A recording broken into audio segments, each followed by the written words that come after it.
ഞാൻ മുണ്ടക്കയിലാണ് ഇപ്പോൾ ഉള്ളത്. എൻ്റെ കൂടെ ഉള്ളത് ജോസഫൈൻ എന്ന് പറയുന്ന മേഡമാണ്. Madam hi.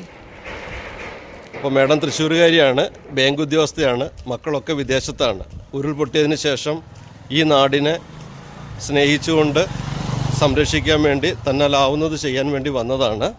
മേഡത്തിൻ്റെ കഥകളൊക്കെ ഞാൻ പിന്നീട് പറയാം. പാലത്തിലേക്ക് പോവാം.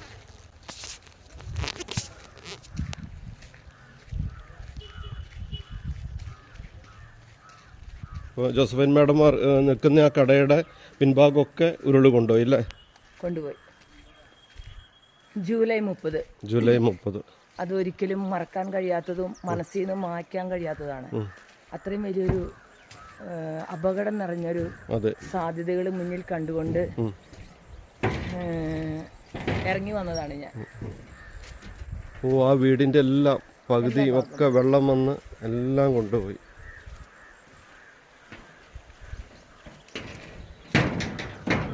ഇതാണ് നമ്മുടെ ഏറ്റവും പ്രിയപ്പെട്ട സ്കൂളിൻ്റെ ഈ ക്ലാസ് മുറിയുടെ മാക്സിമം എല്ലാം നശിച്ചുപോയി. അതിൻ്റെ ബാക്കിലുള്ളതിന് കുറച്ച് വർക്കിൻ്റെ നല്ല വർക്ക് ആ ടൈമിൽ ചെയ്തത് കൊണ്ട് അതിനൊന്നും നഷ്ടപ്പെട്ടില്ല. അവിടെ ആ സ്കൂളുള്ളത് കൊണ്ടാണ് അവിടെ നിന്ന് ഇങ്ങോട്ട് ബാക്കി എല്ലാ മരങ്ങളെയും കല്ലുകളെയും അവിടെ തടഞ്ഞു വെച്ചത്. അവിടെ നിന്ന് ഇങ്ങോട്ട് വരാനായിട്ട് അവിടെ ബ്ലോക്കായി. അവിടെ നിറയെ മരങ്ങളായിരുന്നു, വലിയ വലിയ മരങ്ങളും നിറയെ വലിയ കല്ലുകളായിരുന്നു. നിറച്ച് കോടയാണെന്ന്. ഇത് കാണാൻ തന്നെ ജനങ്ങള്. ഞാൻ പറഞ്ഞല്ലോ ഫവാസന്റെ ദൈവം എന്ന് പറഞ്ഞല്ലോ, ആ കഥ ഞാൻ മേഡത്തോട് പറയാം. യാത്രകളിലാണ് ശരിക്കും പറഞ്ഞാൽ പിശാചുക്കളെയും ദൈവത്തെയും കണ്ടുമുട്ടുന്നത്. ഏറ്റവും കൂടുതൽ ദൈവത്തെ കണ്ടുമുട്ടുന്നത് യാത്രയിലാണ്.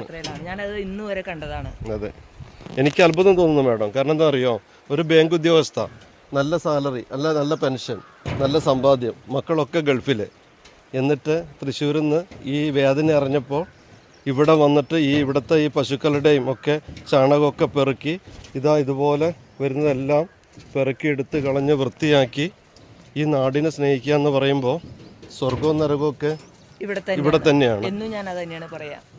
ഇന്ന് വരെ പറഞ്ഞത് അതാണ്. ബസ്സിൽ പോലും ഞാൻ തൃശ്ശൂരിൽ നിന്ന് യാത്ര ചെയ്ത് വരുമ്പോൾ ഒത്തിരി പേരെ യാത്രയിൽ കാണും. ഒരു തിങ്ങി നിറഞ്ഞ ഒരു ബസ്സിലാണ് ഞാൻ വരുന്നത്. രാവിലെ 5:45 തൃശ്ശൂർ സ്റ്റാൻഡിൽ നിന്ന് പുറപ്പെട്ടാൽ അമല കൂടി വരുന്നത് ഞാൻ താമസിക്കുന്ന വീടിനോട് ചേർന്നാണ്. പേരാമംഗലം എന്ന് പറയും, പേരാമംഗലം മനപ്പടി. അതിൽ കൂടിയാണ് വരിക. ഞാനിപ്പോൾ സ്ഥിരം യാത്രക്കാരി ആയതുകൊണ്ട് എനിക്ക് എൻ്റെ റോഡിൽ തന്നെ ബസ് നിർത്തി തരും. അവിടെ നിന്ന് ഇവിടെ വരെ എത്തുമെന്ന് പറഞ്ഞ് ഞാൻ സംസാരിക്കും, ഒരുപാട് സംസാരിക്കും. അതിൽ